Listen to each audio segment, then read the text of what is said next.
time for rock news on 101.1 WJRR, Orlando's rock station. Let's check in with Lynch and Taco and see which rockers are making the headlines for all the right and wrong reasons. 101.1 WJRR.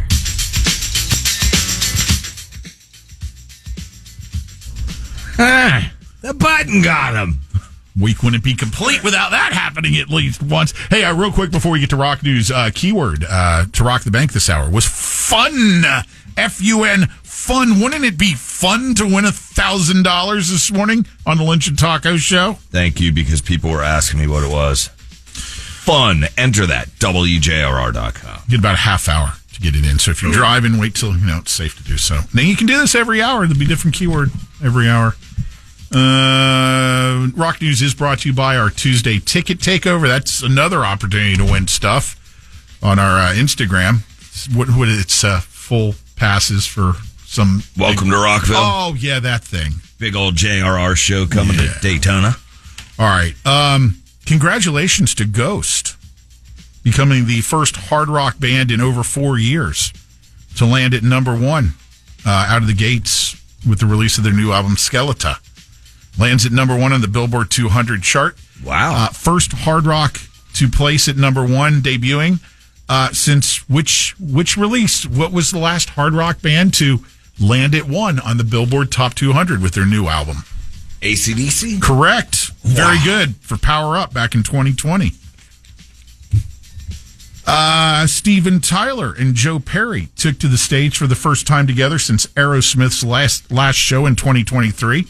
This happened last week in San Francisco at a benefit concert for Tyler's charity, Janie's Fund, which helps young women and girls who have survived abuse. Now, the two, if you remember, were supposed to perform at the charity's Grammy Awards viewing party in L.A. in February, but Perry had to cancel due to a family situation. So it was good to see those two back performing again, even though, it's just a couple of tunes, but it's baby steps. Good for, I don't think it's going to get much beyond that, but it was cool to see those two performing again. Speaking of performing again, David Lee Roth, as we reported, coming out of retirement, performed his first full show in 5 years this past weekend at the M3 Festival at Meriwether Post Pavilion in Maryland. 16-song set, all old school Van Halen tunes. How did he sound? Sounded good, looked good energy. Because remember the video and audio of him, and I believe it was Vegas where he sat at he looked pretty dialed in. Then he must be feeling confident because he turned around and announced a tour, which we have 2 dates in Florida. July 31st, Hard Rock Live in Hollywood. August 3rd, Tampa Hard Rock Event Center in Tampa. Again, August 3rd for that. You can find pre-sale stuff floating around today if you're interested in trying to scoop those up. If you haven't been to a show at that Hard Rock Event Center in Tampa, good place to see a show. Nice, not too big, not too small, and right off of I-4, man. Has a great vibe to it. You were telling me that. I've had other listeners tell me as well. What else we got happening here? Ozzy coming clean on one of his injuries that he had. If you remember, in February 2019, he suffered an injury which about landed him in the hospital and ended him another round of surgery. He had always said that he tripped on the rug, remember, while returning to bed after getting up in the middle of the night, take a leak. Yeah. That's not exactly true. He said, I thought I knew where the bed was. He's doing the old, where you are in the dark routine. And you go sit down and was going to belly flop onto the bed, I guess, Sharon! Well, yeah, he ended up, as he put it, face first, on my, straight on my face, and I felt my neck go crunch.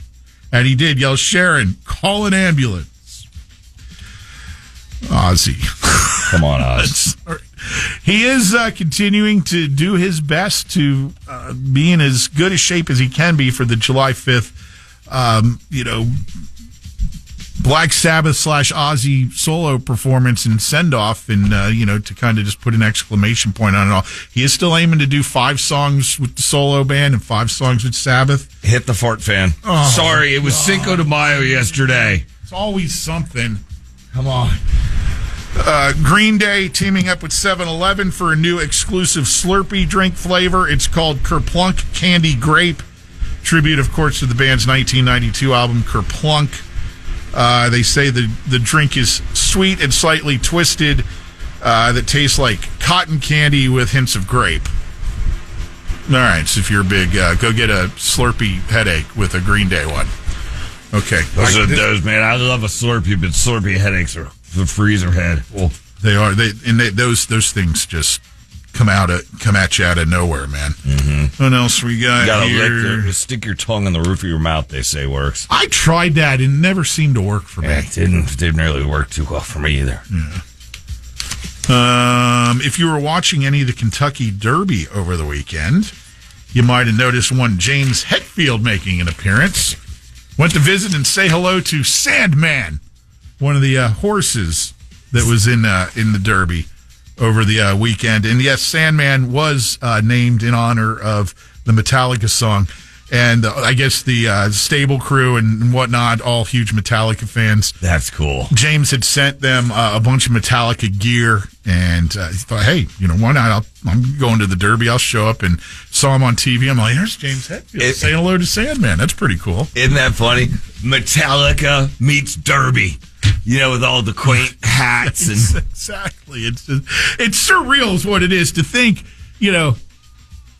indirectly, I do what I do today. That's dumb DJ stuff because over almost 30 years ago, I was so pissed off that radio wouldn't play my favorite band, which was Metallica at the time, that I started working for a pirate radio station and we played the stuff ourselves. Wait. He didn't start working for a pirate. He was running a pirate radio station. No. The Rattlehead was running the station. I hopped on board and was so enamored with it and loved it so much. I'm like, can you make a job out of this? You're like, I'm not going to be a cop. Why would I do that when I can play Metallica illegally? I was going to school to be a cop. Do I remember? And, just a few credits away, actually, from having a criminal justice degree. But, hey,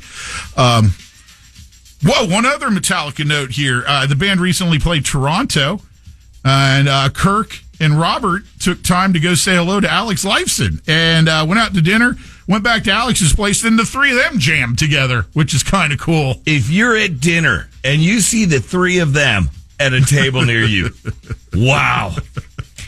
Hey, let's go over to my place and just jam. Yeah, okay. Metallica meets Rush. Fantastic. And on one final note here, Kim Thale of Soundgarden does firmly believe that the final recordings with the late Chris Cornell will see the light of day one day.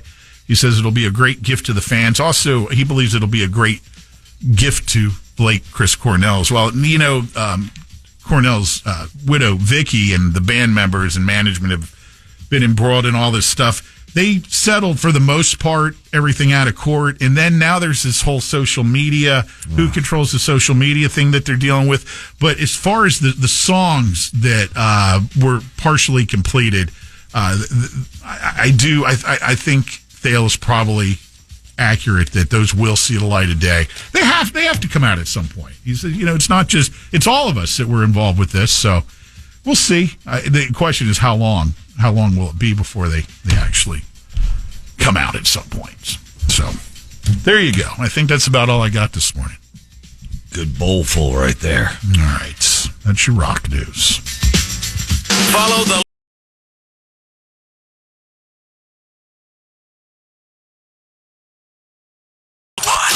WJR, Orlando's rock station.